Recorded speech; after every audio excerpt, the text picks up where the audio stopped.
What's going on, everybody? Andrew here. Thanks for joining me. I got another pod review of the purple Bhut Jolokia. You can see a lot of purple there. As the chilies ripen, they turn purple, and then I believe that eventually they'll turn red with spots of purple.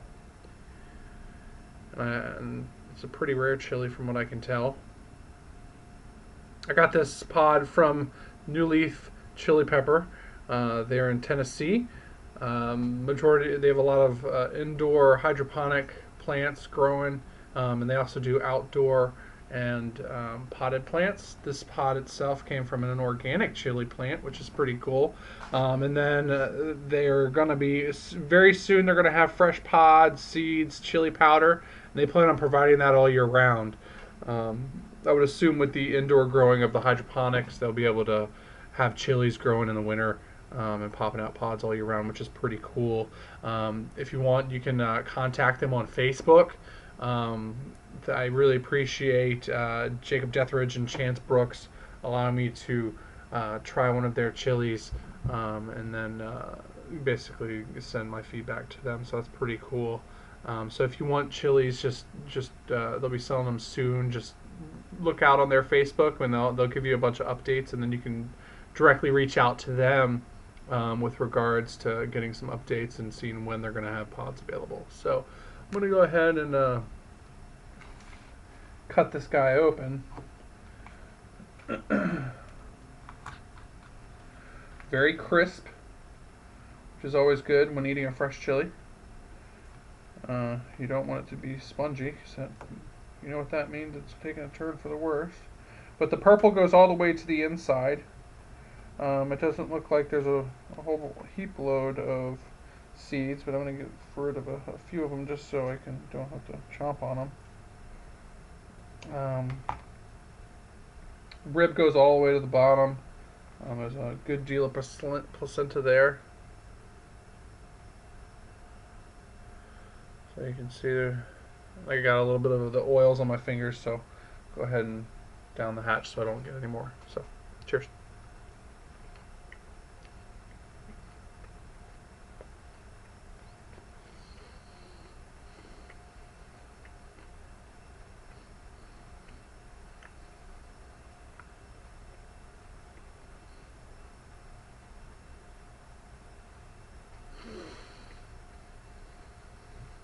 A little sweet.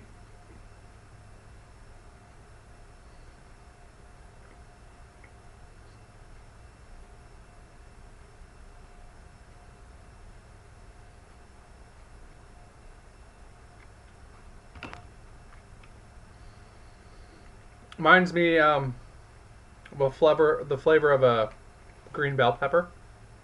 Um, Very fresh, very crisp. A little bit of sweetness. Um, and then it's got that the standard like Bhut Jolokia flavor in the background, but it's not very overwhelming, which is good. Some people don't really like the flavor of Bhut Jolokias because they can tend to be a little bitter at times, but there isn't really any of that, which is nice. A little bit of heat on the tongue up front, mostly in the front. And then as I move it around a little bit more, it's starting to go underneath the tongue. Ooh, got my nose somehow. That stung. Ooh. All right.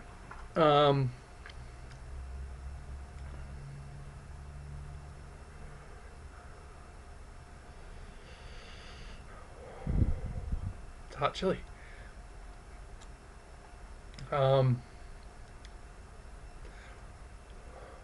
Let it build for a little while. The Bhut Jolokia, as everybody knows, was a few years ago the hottest chili in the world. It ranked on average, in the, I believe in the like the 8 or 900,000 to a million range.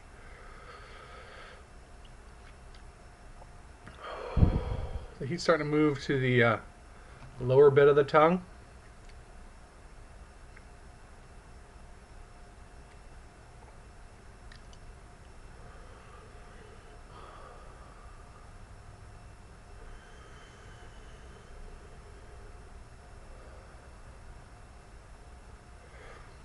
Now it's starting to move a little bit to the top of the tongue.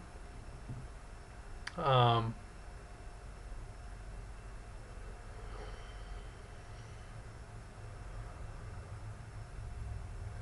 the thing I like about this chili in particular is that it's not overwhelmingly hot. Don't get me wrong, it's a scorcher, but it's one of those things that you can eat more of, so you can get more of the flavor of the chili, instead of moving up to even the more ultra hot range. They also sent me a Carolina Reaper, which I'm excited to try. So I'm going to be trying. I'm probably going to eat that this weekend. All the chilies they sent me were very, very. I want to say spongy, but like they're very firm, and they have a lot of. I mean, you can squeeze them a little bit, and they spring right back, which is really good. Oh, he's starting to build. Localized almost entirely on the tongue and underneath and on top. Got a little bit of a roof of the mouth burn. Saliva starting to kick in.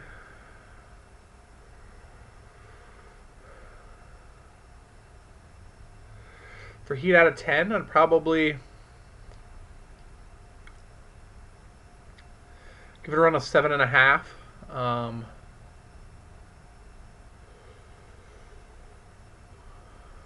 I think the best. I mean, the flavor of that chili was amazing. Super hots have a tendency to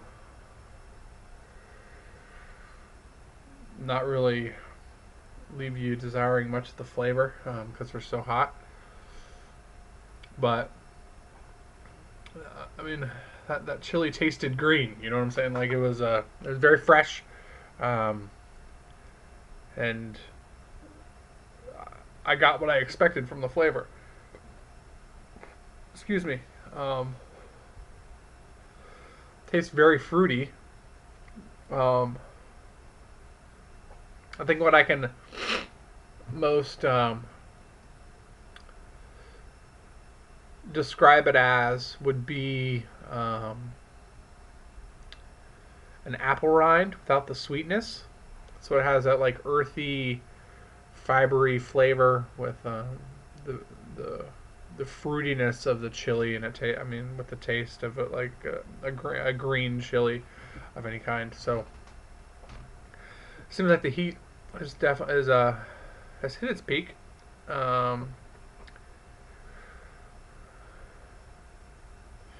But it definitely. I mean, it was a slow builder. It had some heat up front, and then it built up to a plateau and hit there, and it seems like it's staying there for quite some time, which is really cool. So I'll go ahead and wrap it up a little bit here. Go ahead and check these guys out. They're really cool dudes. Check them out on their Facebook page at New Leaf Chili Pepper. Just search them on Facebook, like them up, so you can get the updates on when they're going to have fresh pods available. Like I said, they're going to be selling pods, seeds, powders all year round. And for direct contact information, you can look up Jacob Deathridge and Chance Brooks. Thanks again, guys. That chili was amazing. And I look forward to eating that Carolina Reaper you sent me. So they're always putting out new updates on what they're doing. You can check them out on YouTube as well. So go ahead and look them up. Keep an eye on them in the future for your fresh pod needs. And this has been Andrew, and thanks again. I'll see you on the next review.